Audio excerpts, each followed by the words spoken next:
처음 생각과는 완전히 달랐던 거죠. 처음에는 단순하게 케이스 위에 종이만 얹어서 버튼만 누르면은 인쇄가 딱 하고 띵 나오는 줄 알았습니다. 마치 프린트 하듯이. 실제로 운영을 해보니 그렇지 않더라고요. 고민하다가 결국은 사업을 접기로 했습니다.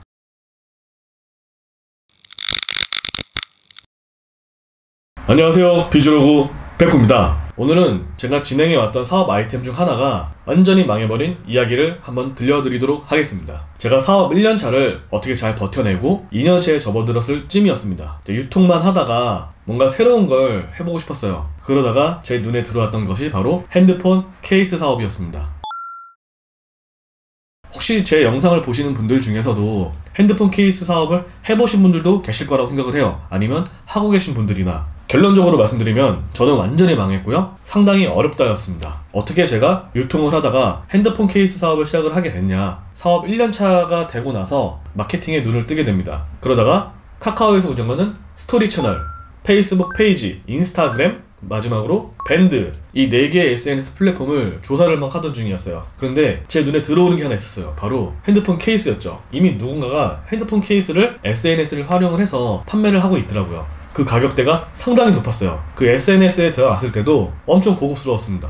고급스럽게 구색을 갖추고 나니까 가치가 생기는구나, 그거를 좀 느꼈습니다. 그 SNS에 아웃링크를 타고 가보니 그 판매되는 케이스의 가격대가 높음에도 불구하고 댓글들이 쫙 달려있더라고요. 이 사업이 괜찮구나, 이런 생각을 했습니다. 그래서 저도 핸드폰 케이스 사업을 시작을 하게 됩니다. 핸드폰 시장에 많이 판매되고 있는 케이스들을 쭉 봤어요. 그냥 단순한 핸드폰 케이스에 인쇄를 해서 판매되고 있는 케이스들이 상당히 많더라고요. 이거구나, 나도 그럼 이 케이스에 나만의 디자인을 인쇄를 해서 판매를 해보자. 아주 단순한 시작이었습니다. 국내에 큰 장비 업체가 있었어요. 견적을 받아봤는데 개인용으로 쓰는 게 몇백만원 수준이었고, 조금 괜찮은 게 이제 2천만원대부터 올라가더라고요. 그쪽에서 장비를 판매를 하고 들어가는 부자재까지 모두 다 지원을 받을 수 있었어요. 케이스서부터 잉크, 프린터, 모든 것을 세팅을 다 해주고 그냥 기계만 구입을 해도 신경 쓸 게 없겠더라고요. 그렇게 그 제조회사는 그런 솔루션을 판매를 또 하고 있었고요. 그러다가 너무 이제 비용이 부담이 되니까 한 수 접고 중국에서 핸드폰 케이스 인쇄 장비들을 또 알아보게 됩니다. 핸드폰 기계를 한 150만원 정도에 들여옵니다. 그리고 나서 나머지 프린터, 전사지, 그리고 잉크, 이런 것들은 국내에서 받고 중국에서는 장비하고 핸드폰 케이스에 인쇄를 하려면 그 핸드폰 케이스에 맞는 기종별 쇳덩이가 필요합니다. 모듈이라고 하죠. 그래야지 거기 핸드폰을 안착을 시키고 전사지를 올리고 열 압축을 가해야 이제 핸드폰 케이스 위에 인쇄가 쫙 되는 형태거든요. 그러다 보니까 핸드폰 기종별로 모듈을 다 사야 했고 케이스까지 다 필요하죠. 그래서 중국에서는 인쇄 기계, 핸드폰 기종별 모듈, 기종별 케이스까지 준비를 해서 수입을 합니다. 거기에 핸드폰을 담을 수 있는 이 지퍼백까지 다 수입을 했어요. 일단은 제가 초도로 만들 수 있는 물량이 한 500개 정도 됐습니다.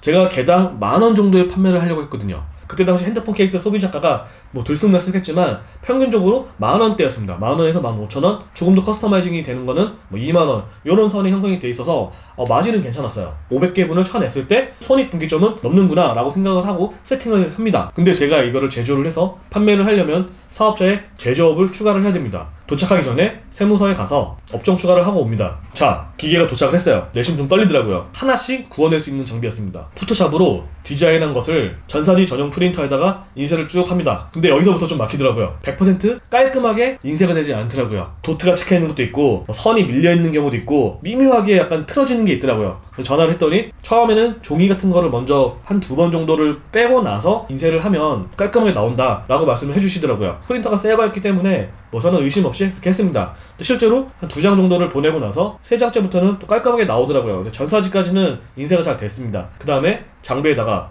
모듈을 올려놓고 케이스를 씌우고 전사지를 올려놓고 뚜껑을 닫습니다. 그리고 핸드폰 장비에 버튼을 딱 누르면은 압축을 하면서 쫙 달라붙습니다. 그러고 나서 열을 쫙 가해요. 버킹이 풀리면서 뚜껑을 딱 열어보면은 케이스에 종이가 딱 달라붙어 있습니다. 그거 종이를 싹 떼어내면은 인쇄가 딱 되는 거죠. 프로세스는 나름 심플했어요. 그런데 결과물은 그렇지 않았습니다. 예상했던 것과 달리 색이 포토샵으로 디자인을 했던 색감과 전혀 다른 거예요. 또 중국에다가 문의를 했습니다. 인쇄를 했는데 연하게 나온다. 알아봤더니 예열 과정이 필요하다고 하는 거예요. 그러니까 핸드폰 케이스가 어느 정도 열이 받은 상태에서 전사지를 올리라고 하더라고요. 그래서 예열을 먼저 하고 나서 올려야 되는가 보다 해서 다시 그걸 버리고 예열을 하고 나서 다시 종이를 얹고 다시 이제 시작을 해요. 열을 가하기 시작을 합니다. 그리고 끝나서 뚜껑을 딱 열었어요. 이게 시간이 중요한데 하나를 하나를 만드는데 들어가는 시간이 약 7분이 걸리더라고요. 건조가 필요한데 건조는 어렵지 않은 게 열 전도를 하다 보니까 케이스를 열고 나면은 어느 정도 다 말라 있더라고요. 이제 이 케이스가 너무 뜨거우니 식히는 과정 이런 걸 포함해서 한 10분 정도 걸렸던 것 같아요.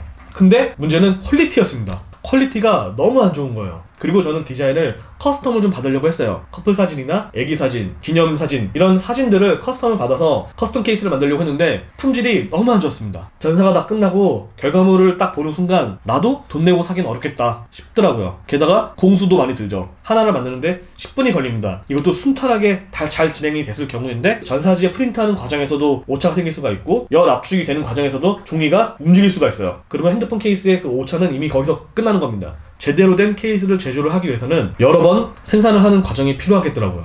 이걸 해야 되나 말아야 되나 상당히 고민을 많이 했어요. 처음 생각과는 완전히 달랐던 거죠. 처음에는 단순하게 케이스 위에 종이만 얹어서 버튼만 누르면은 인쇄가 딱 하고 띵 나오는 줄 알았습니다. 마치 프린트 하듯이. 실제로 운영을 해보니 그렇지 않더라고요. 고민하다가 결국은 사업을 접기로 했습니다. 그러면 제가 준비했던 이 핸드폰 장비들은 다 어떻게 했느냐? 네, 제가 좋아하는 중고거래 사이트에 모두 판매를 합니다. 인쇄 기계, 케이스, 모듈, 전사지, 잉크, 프린트, 포장지까지 풀세트로 한 방에 팔았어요. 일주일도 안 돼서 연락이 오더라고요. 그분이 제 기억으로는 평택에 사시는 분이었는데 제 사무실로 왔습니다. 인쇄 장비랑 케이스, 부자재까지 전부 다 눈으로 확인을 하시고 케이스 결과물까지 눈으로 다 보시고 나서 인계를 했습니다. 그분께 제안을 합니다. 바로 핸드폰 케이스 공급이죠. 그분이 이제 장비를 가져갔으니까 어쨌든 핸드폰 케이스가 필요로 합니다. 전사지나 프린터 잉크는 국내 업체 명함까지 다 전달해 드렸기 때문에 구하는데 어렵지 않았어요. 그런데 핸드폰 공 케이스는 제가 중국에서 수입을 해다가 드리는 게 더 저렴했습니다. 그분이 직접 사는 것보다. 중국에서 핸드폰 케이스와 모듈을 수입을 해서 마진을 조금 붙인 다음에 또 판매를 지속적으로 했었어요. 그분과는 거래처 관계가 되었습니다.